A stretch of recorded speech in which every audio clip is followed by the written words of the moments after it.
Fait qu'aujourd'hui, je m'en vais en ski.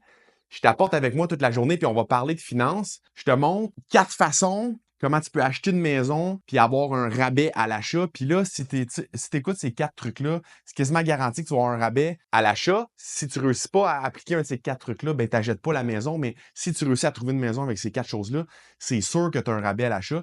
Fait que suis-moi, je t'amène avec moi toute la journée, puis je t'explique ça.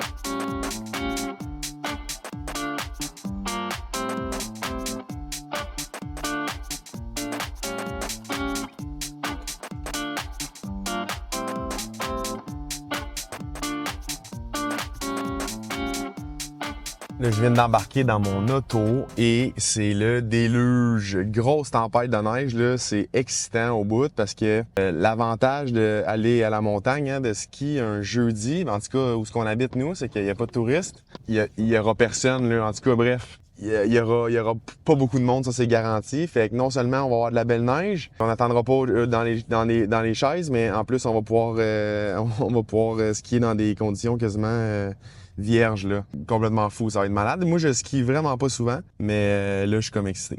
Fait que aujourd'hui on va parler des 4 manières là, d'acheter une maison. Mais avant, 4 manières pour avoir un rabais hein, pour acheter une maison, mais avant, je veux juste te parler 2 secondes. T'as-tu déjà pensé toi, c'était quoi la liberté? C'est quoi que tu veux? C'est quoi tes objectifs? T'as-tu déjà réfléchi dans ta vie? C'est quoi te projeter, là? Tu sais, dans 30 ans ou dans 25 ans? Là, je sais, c'est la mode là, de vivre au jour le jour, là, dans le moment présent, mais je comprends ça, sauf que c'est quand même hyper important de se projeter dans l'avenir puis de savoir c'est quoi tu veux faire, c'est quoi tu veux atteindre dans ton emploi. Là. Puis là, ça peut être un 9 à 5, ça peut être une entreprise, ça peut être n'importe quoi, mais c'est où que tu veux arriver plus tard.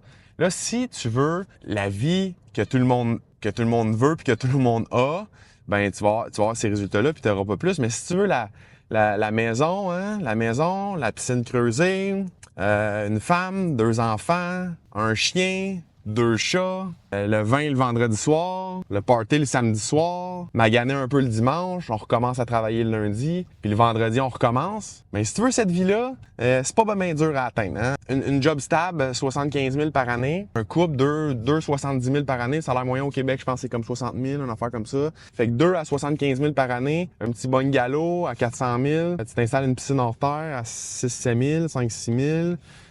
Écoute, cette vie-là, tu peux l'avoir vraiment rapidement, là, assez jeune en plus. En tout cas, je connais vraiment plein de monde qui l'ont, sauf que tu vas être arrangé de même, puis tu n'auras plus de place pour vivre, puis tu pourras pas mettre de l'argent de côté, puis tu pourras pas aller bâtir ta liberté financière, aller bâtir ton moteur, accumuler des sous qui sont capables de te rapporter d'autres sous pour être capable de payer tes dépenses.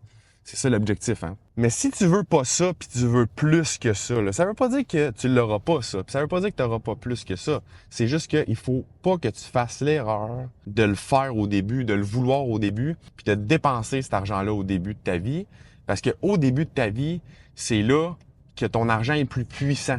Parce que la puissance de l'argent, là, c'est les intérêts composés. Puis les intérêts composés en bourse, en immobilier, en n'importe quel investissement, c'est le temps. Plus tu es jeune, plus que ton argent vaut cher dans le futur. Plus que tu commences tard, moins que ton argent a le potentiel de grandir. Fait que si tu veux la vie, là, la piscine creusée, tout ça, il n'y a rien de mal à vouloir cette vie-là, hein? Mais il faut que tu fasses les compromis au début de ta vie. Tu peux pas avoir ça à 20 ans, là, ou à 25 ans. Puis il y en a beaucoup qui le font, là. Puis c'est correct si c'est ça que tu veux. Mais si tu veux plus, tu peux pas faire ces moves-là jeune. Il faut que tu attendes. Il faut que tu bâtisses ta richesse, puis il faut que tes investissements payent pour cette vie-là. De cette manière-là, tu n'as plus besoin d'échanger ton temps pour l'argent. Puis si tu décides de le faire pareil, échanger ton temps pour de l'argent, puis continuer dans ta job, ben c'est bien correct. Moi, je le fais, là. Moi, je continue à travailler, je vais mourir probablement, puis je vais travailler encore. C'est pas la retraite. La question, c'est pas de rien faire. C'est de être capable de faire ce que tu veux quand tu veux, tu sais. De travailler par choix et non par obligation. C'est ça que je dis tout le temps. Fait que premier point, je l'ai fait souvent. C'est comme ça que j'ai eu vraiment des gros deals en immobilier. Quand tu es un acheteur et tu veux acheter une maison, OK, il faut que tu t'arranges pour que tout le monde le sache. Là, il faut que tu en parles sur les réseaux sociaux. Il faut que tu en parles un peu partout. Il faut que tu en parles à ton voisin. Il faut que tu cognes aux portes si tu vois une belle maison, s'ils sont prêts à vendre. Puis là, je l'ai fait, là, je vais juste le dire, avant d'être courtier, parce que là, depuis que je suis courtier immobilier, hein, ça fait 3 ans maintenant, j'ai pas le droit de faire ça. J'ai pas le droit de cogner aux portes, c'est ça, ça prend des contrats de courtage et tout. Je l'ai pas fait, mais je l'ai fait beaucoup avant. Bouche à oreille, là, c'est comme ça que tu as les meilleurs les meilleurs prix. Pourquoi? Parce que tu payes pas le courtier. Les gens, ils sont prêts à faire une transaction rapidement avec toi si tu as les sous, puis tu peux démontrer que tu peux acheter parce que il y a beaucoup moins de troubles, pas besoin de faire une mise en marché, pas besoin de payer un courtier. Fait que tous ces sous-là, tu les mets dans tes poches à toi. Fait que ça, c'est la première affaire que tu dois faire vraiment, c'est d'en parler au plus de gens possible puis essayer de trouver un deal qui est hors marché, qui est pas sur le marché. Deuxième point, quand tu achètes une maison et que tu es un acheteur. Fait que là, le premier point, tu parles au plus de gens possible. Le deuxième point, il faut que tu trouves... Wow! Je suis en train d'échapper. Hey, je l'ai pogné sur le fly, le trépied qui fly. Je vais le tenir avec ma main. Je sais pas si tu vas bien m'entendre pareil avec mon micro, mais deuxième point, tu dois trouver une maison que c'est une succession. Ça veut dire que c'est la succession, hein? Donc, quelqu'un est décédé, c'est la succession qui s'en occupe, puis la maison est vide. C'est avantageux quand une maison est vide parce que quand tu visites, hein, c'est moins attrayant, c'est moins clé en main. Fait que ça prend une succession. Ça prend des gens qui sont motivés à vendre, qui veulent régler une succession rapidement, puis un petit peu s'en débarrasser. Hein. C'est là que tu vas avoir un deal si tu trouves une succession ou des gens qui ont besoin de s'en débarrasser rapidement. Fait que ça, c'est mon deuxième point. Un petit peu relié au deuxième point, essaye de trouver quelqu'un. Puis là, c'est pas méchant. Hein? Moi, je vois ça comme gagnant-gagnant. Essaye de trouver quelqu'un qui a de la misère financièrement, qui a besoin de vendre parce que les taux d'intérêt ont monté, il ne peut plus payer, puis tout ça, c'est triste, mais c'est comme ça. Si la personne a fait un mauvais choix, c'est pas de ta faute. En faisant du bouche-oreille, souvent, tu vas réussir à trouver quelqu'un qui est en besoin de sous, qui a besoin de vendre, hein, une séparation, une succession, là, j'ai dit succession, un problème d'argent, une séparation, c'est un petit peu la même chose. Fait qu'il faut que tu trouves ce genre de situation-là pour avoir un rabais. Troisième point, quatrième point, je sais pas où je suis rendu là, dans mes points, là, j'ai perdu le compte, là. Autre point, on va dire ça comme ça.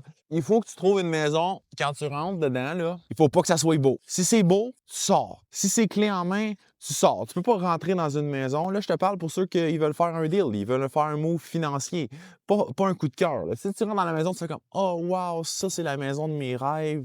Tout est parfait, il n'y a pas de scratch sur les murs, les planchers sont beaux. » Ben ça, là, faut pas que tu la jettes parce que tu vas payer plein prix, OK? Faut que tu trouves une maison. Quand tu rentres, c'est laid, ça sent le chien mouillé, puis il y a 14 chats. C'est ça qu'il faut que tu cherches. C'est ça qu'il faut que tu trouves. Puis là, j'exagère, mais tu comprends le concept.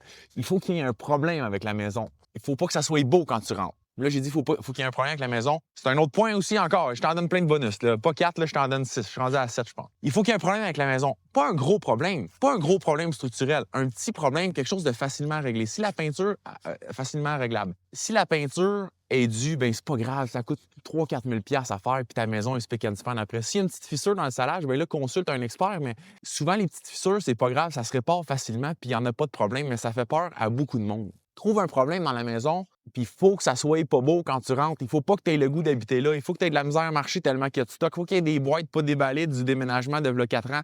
Il faut qu'il y ait des valises un peu partout, du linge partout de pas rangé, puis le lavage de pas fait. Parce que quand tu rentres, puis c'est comme ça, tout le monde s'enfuit, tout le monde haït ça. Fait que ça crée des opportunités pour les gens comme toi ou comme moi ou d'autres investisseurs qui sont capables de voir au-delà de ça. C'est ça qu'il faut que tu trouves comme propriété pour acheter. Dernier point que je voulais te dire, quand tu es dans la recherche d'une maison puis tu veux trouver un deal. Puis là, c'est un point un petit peu plus risqué, c'est un petit peu plus débattable. Mais moi, je l'ai fait aussi, ça. Puis j'ai fait beaucoup de sous avec cette stratégie-là. Puis c'est de trouver une maison qui est dans le début d'un développement. Fait que les contracteurs, quand ils commencent des rues, comment ça fonctionne, hein? Mettons, ils développent une rue, ben ils vendent des premières maisons, puis ils prennent l'argent de ces ventes-là, puis ils réutilisent, puis ils financent avec les banques, tout ça. Puis des fois, ils financent pas, ça dépend, mais ils utilisent l'argent des premières maisons pour continuer le développement, puis, exemple, faire la promotion d'une rue, promoteurs, contracteurs ensemble, ils développent une rue. Ils vendent des terrains, tranquillement, ils divisent les lots, puis ils développent une rue.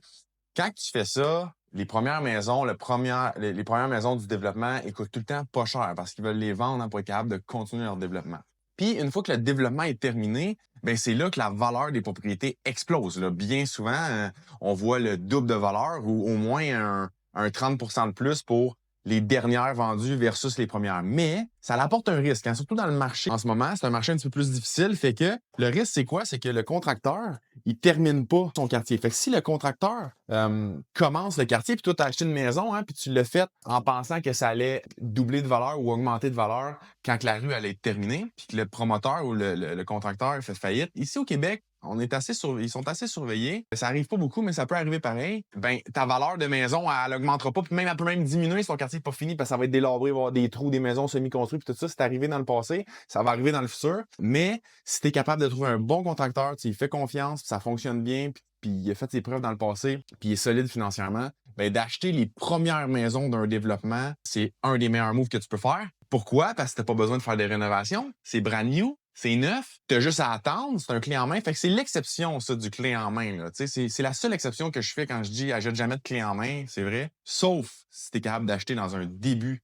de quartier, un début de développement. T'es sûr que ça va se finir ou quasiment sûr. Puis t'attends. Tu fais juste attendre. C'est merveilleux. Tu fais juste attendre. Puis le quartier, il prend 3, 4, 5 ans. Puis tu revends quand tout est terminé.